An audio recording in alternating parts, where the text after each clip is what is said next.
Welcome to the Teach Better Talk podcast, your official podcast for the Teach Better Podcast Network, the hub for all things education, brought to you by teachbetter.com. The Teach Better Talk podcast is committed to answering your burning questions through a variety of lenses and bringing new offers to you and your colleagues to help you thrive throughout the school year. My name is Ray Hewart, and we love your questions here on the pod. If you have any questions that you'd love us to consider as topics for future episodes, please share them with us by emailing info@teachbetter.com.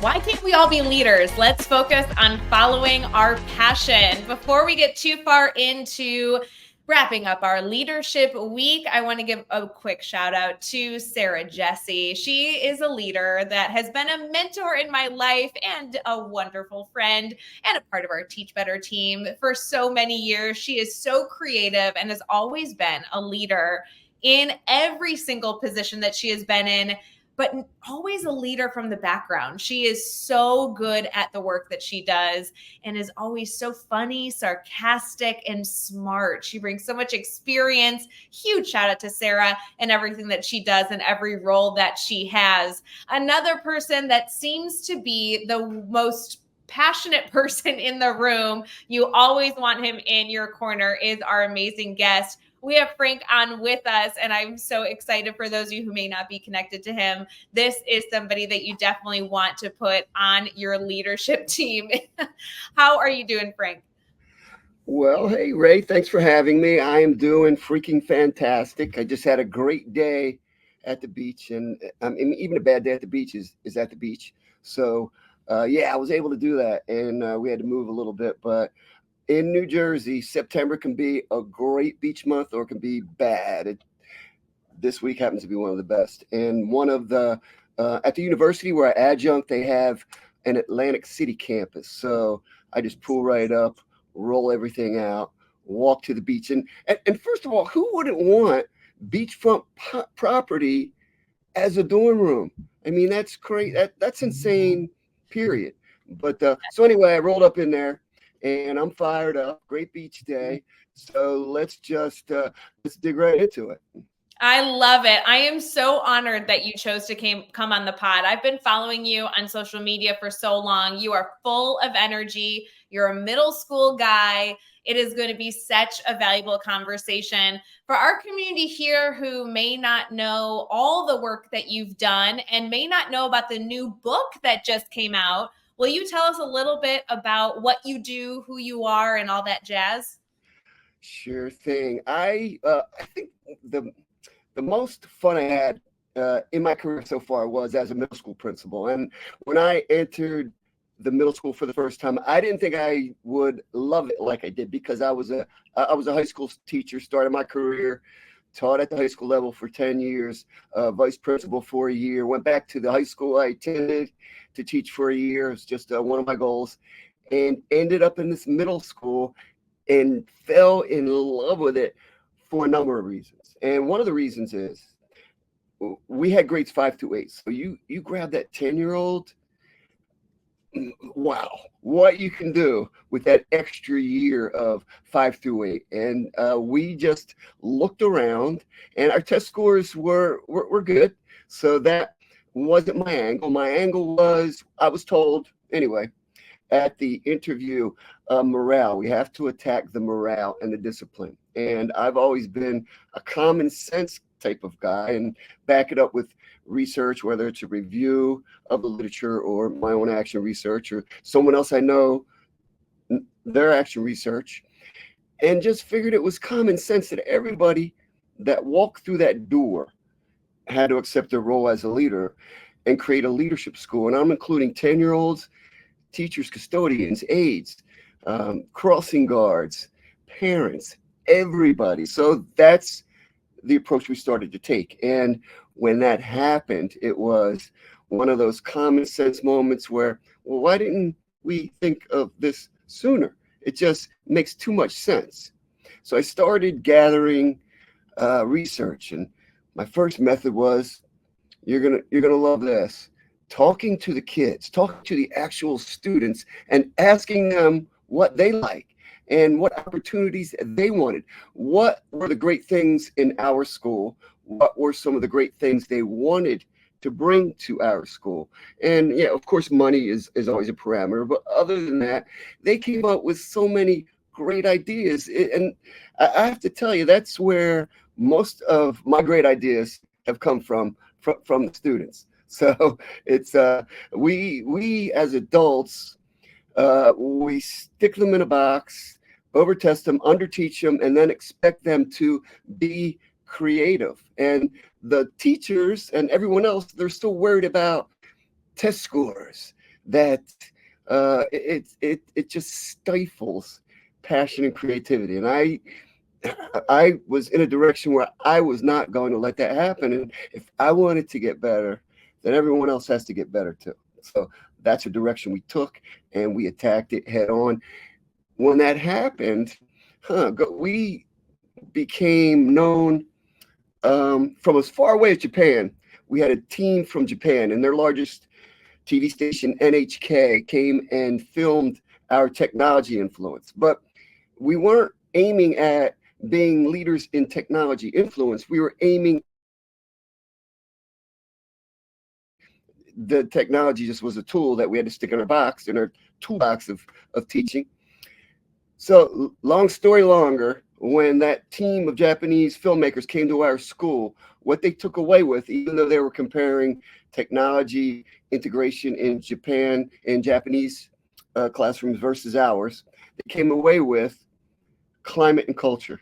That the positive climate and culture piece is what drives everything else in that school building. And I could have told them that before, but there was, through an interpreter, I did.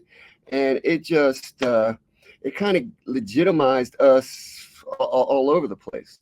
And that's what we kept doing. So leadership opportunities. Now, another part, am I good in the direction I'm headed?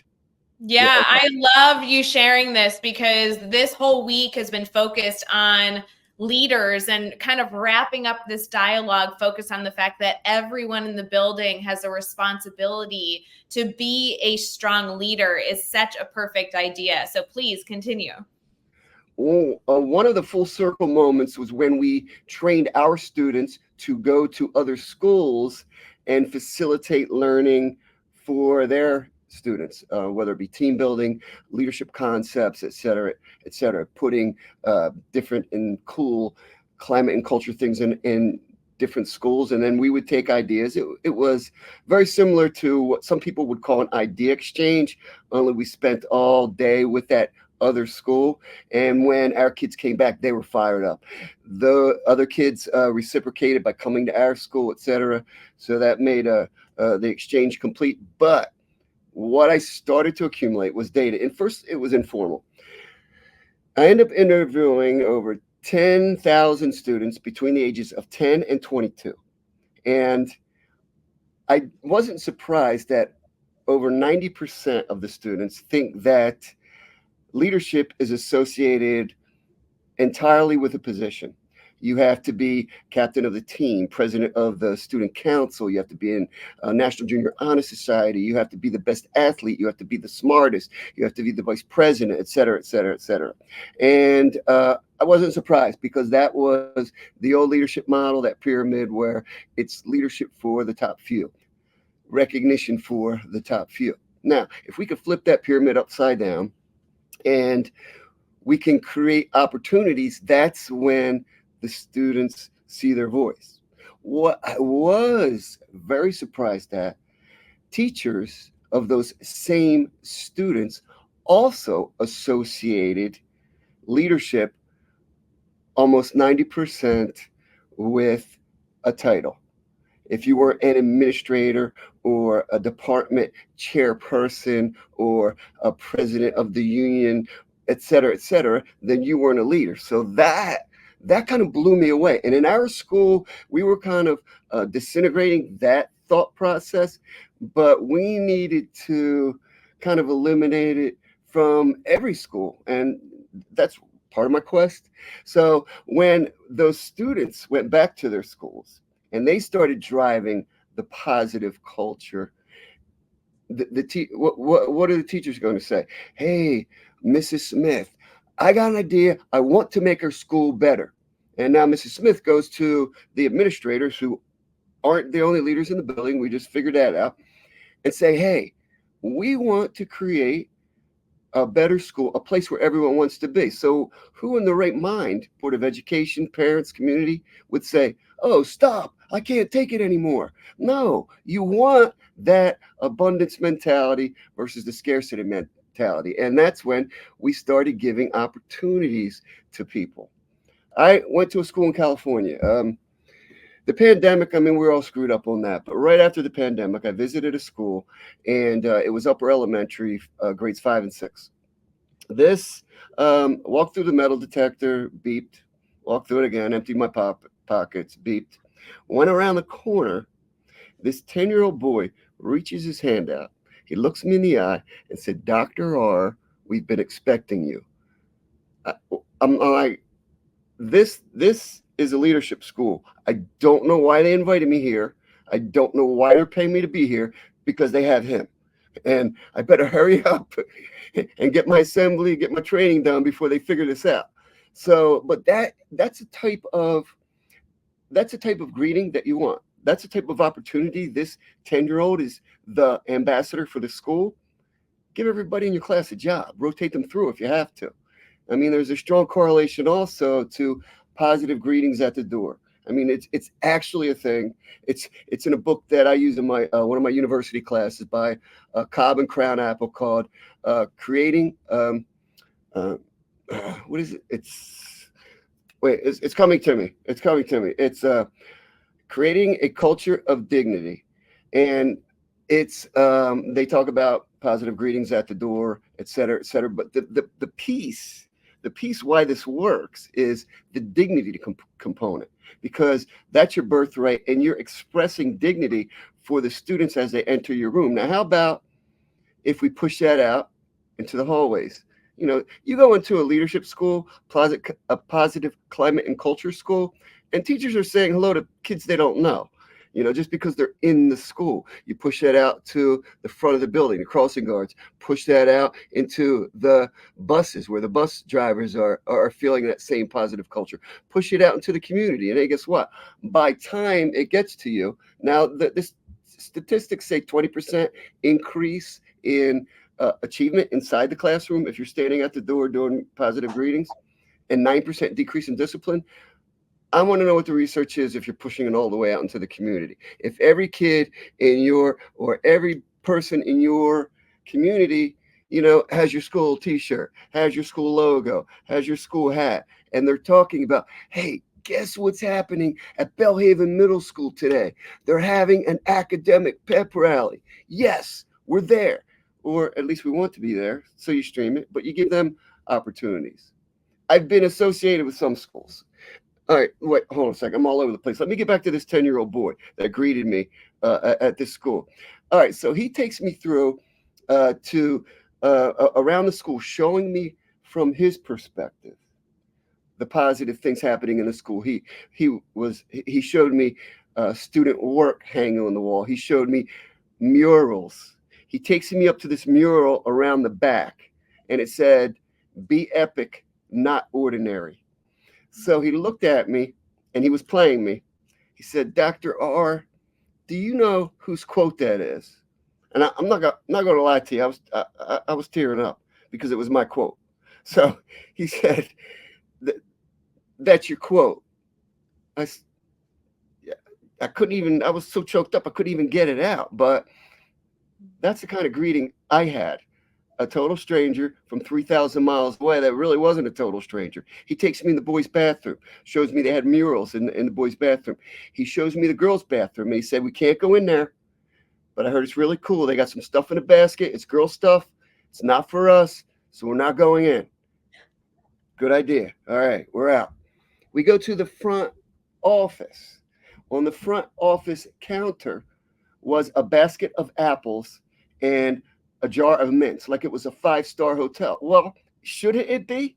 Shouldn't every school be the center of the community? All right, now we have some leadership going. All right, so the kids are feeling it. The teachers are feeling it. The crossing guards are feeling it. The custodians are feeling it. The lunch ladies are feeling it. Now the parents are going to feel it too, because you're inviting them in.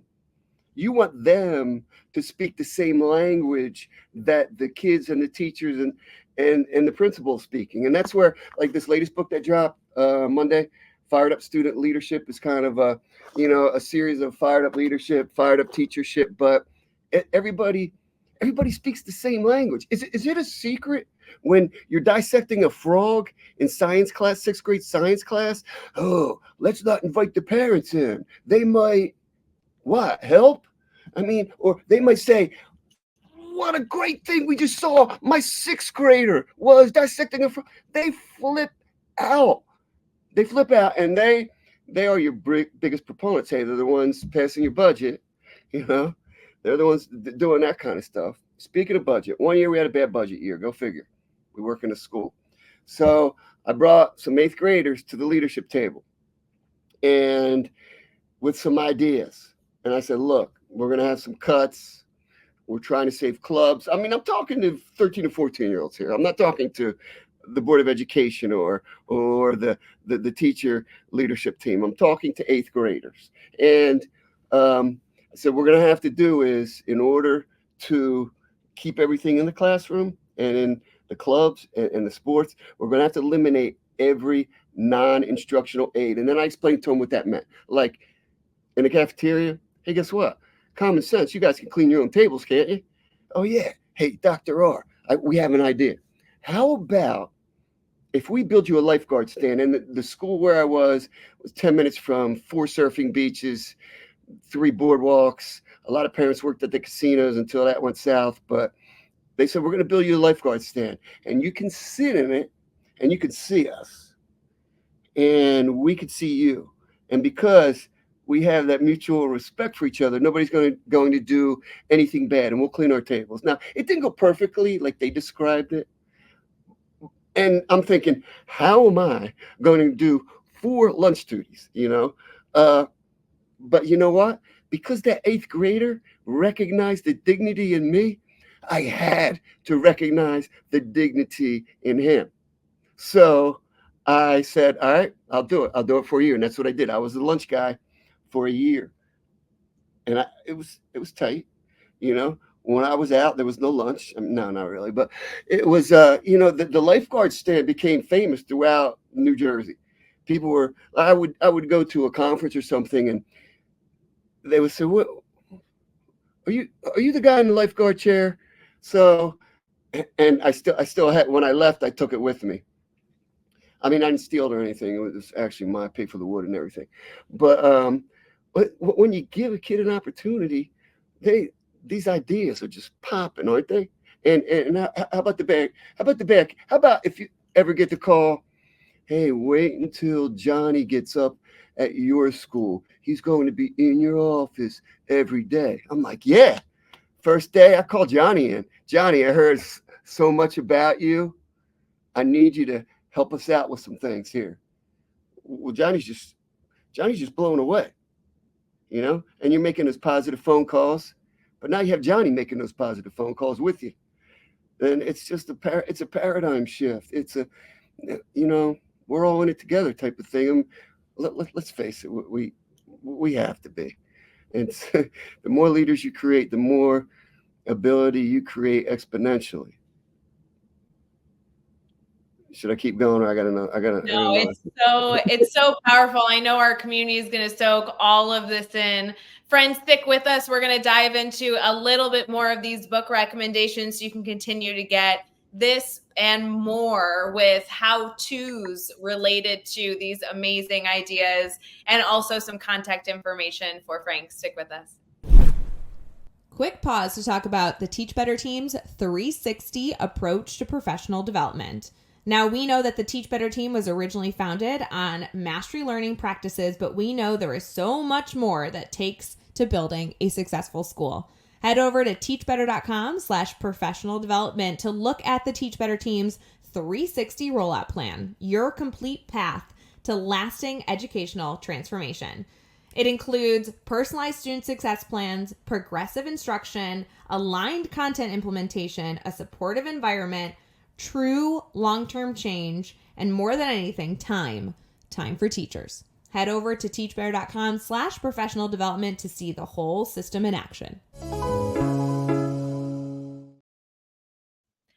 Friends, with so much information that we've already been able to gain from this podcast, I want to make sure that you are able to collect all the how-tos of these amazing ideas.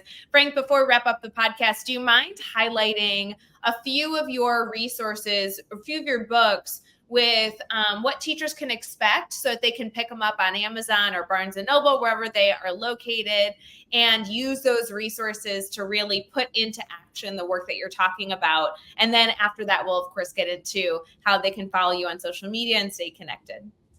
Sure. Well, when I started designing, leadership types of books that people could use that were relevant, I started asking people. I talked about asking the students what their opinions were. Started asking educators, same thing. And when our students went to, my very first book was 50 Great Things Leaders Do. Let's Get Fired Up. And that came about from asking every educator that I knew, what is one leadership quality that you can't do without? And then I matched them to the stories that we've accumulated since we were working together in the middle school, in the high school, et cetera. Now, the Fired Up Leadership series is more structured in the way that the domains, you don't have to do domain one, communication, self-care. So that self-care component is a big component of anything you do. And if you want to be a great leader, you got to be a great person. And if you want to take care of anyone else, you have to take care of yourself. So that's a big component that we stress. And we do a lot on that. And that includes, the self-management part of goal setting, et cetera, communication, character service, team building, problem solving, and the center of it all is that passion component. So Fired Up Leadership, which it could be for anybody. Fired Up Student Leadership, because when I went out and I do a lot of leadership camps, as a matter of fact, I'm doing one Friday, and I want the students to have something. Like we use composition books, or you could use an iPad, or you could use whatever, but I want the visuals to go with them. That, hey, this is, see yourself differently. Take this and show your parents. When you go home, show them the book, talk about what you learned today, and first of all, thank them for being there for you. And just tell them everything that happened. Most importantly, that you found out you were amazing today. Because how kids look at themselves, the tipping point occurs when they see themselves differently as a successful student or person, et cetera. And I think that's one of the biggest clogs is students don't see themselves as leaders. And even in a university class that I started teaching last week is same thing. You have a 20-year-old doesn't see herself as a leader, so therefore she's not a leader in her mind. So, hey, let's start with ourselves. What do we do to get here, type of thing. And then, Fired Up Leadership was a staple that I came out with. Actually fell into that during the pandemic, made some connections around the globe. And then the third, Fired Up Teachership is really also for anybody, but geared more specifically to people in the education profession. We all hit that wall. Now, how do we get over it? You could climb over it, you can go around it, you can go through it. Sometimes it's easy, sometimes it's not, but let's try to figure this whole thing out with each other. And when you accumulate the stories, when somebody, and that's all some people want, is to be heard. So open those ears, people, and your eyes, and start talking to people. And my wife tells me all the time, oh, you shouldn't talk to strangers. And I'm like, well, then how are they going to not be strangers anymore? I mean, I don't care if I'm standing in line at the airport or the grocery store or the Wawa, well, I don't know. Do you have Wawa where you are? It's a No, convenience. but I can only imagine what that is. It's a convenience store, and it's a food store that sells gas. It's not a gas store that sells food. And that's where I get my coffee. I And love I got a great 9/11 story to follow up with if we have time. But yeah, all these books are available on Amazon. And like I said, if I come to your school for a leadership camp, then these come with me. Everybody gets one. And what I found with the leadership camp is, if you're pretty close to me, or even if you're not, I like to do a once a month follow up to kind of continue what we started at the camp.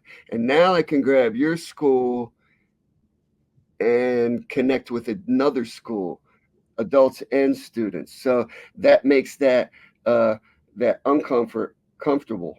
And that's what I've been doing around New Jersey. But I'd love to do it in your state or anywhere where you'll have me. But it's the hard work isn't while I'm there. The hard work is while I'm not there. And it's the same thing. You go out and see a speaker that's, man, just blows your mind, and you're jacked, and you're going to save the world, and then the person leaves.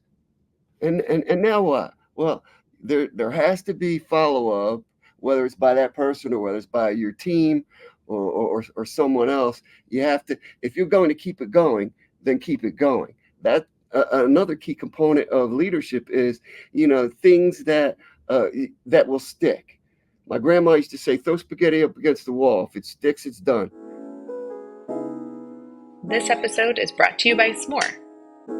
If creating an engaging school newsletter has been challenging, S'more is here to help. This simple, education-focused tool offers customizable templates where you can easily drag and drop text, images, videos, and more to create a newsletter people will actually read. Sending it to a multilingual community? No worries. S'mores lets you translate your newsletters in more than 100 languages. Not sure what to include in your newsletters? Stop guessing. Use the built-in analytics to see who opens your emails and which links get clicked. Ready to impress your school community? Get started at s'more.com/teachbetter. If it doesn't, then hey, you got to put it back in the pot and keep cooking it. So that's what you have to do with your team. Is everything? I guarantee everyone listening has more failure stories than success stories. Everyone. So, you have to just make those success stories loud, where they can include other people in your profession, on your team, other people you can inspire, other people that will come back decades later and say, hey, thank you for giving me that opportunity. We're using those same concepts I learned in middle school in my job as a vice president, or an NFL scout, or a medical doctor, et cetera, et cetera. That's the key. I would love to encourage everyone listening to the pod to find a way to bring you out to their school district, to work with different groups of students. Do you mind sharing your contact information so they can log into your website or head over to your social media and contact you for those opportunities? No, that'd be great. Thank you. My website just got hacked, so that's in between websites. But you can social media is the easiest way to reach out to me. My name's if you're viewing, it's at Dr. Frank Rudd, DrFrankRud on X and Instagram, Facebook. My name, Frank Rudnesky, RUDNESKY. Email, my name at gmail.com. Frank, RUDNESKY at gmail.com. And hopefully that website will be up shortly in the next week, and that will be firedupleadership.org. So, hey, friends, if you ever have any issues connecting with guests on the pod, you can always reach out to me or anyone else on the Teach Better team, and we'll get you connected. I follow you on Instagram and love the content that you post. And I know that you must share on multiple social medias, but I love staying connected to you there. So highly recommend. Thank you so much for coming on the pod, sharing so many resources, and of course, writing all these books so we can implement it ourselves all across our school districts. I really appreciate you. Hey, thank you, Ray. I appreciate you too. This opportunity was amazing, and you did not disappoint me. You are fired up. You fire me up. Peace and love. Peace and love, everyone.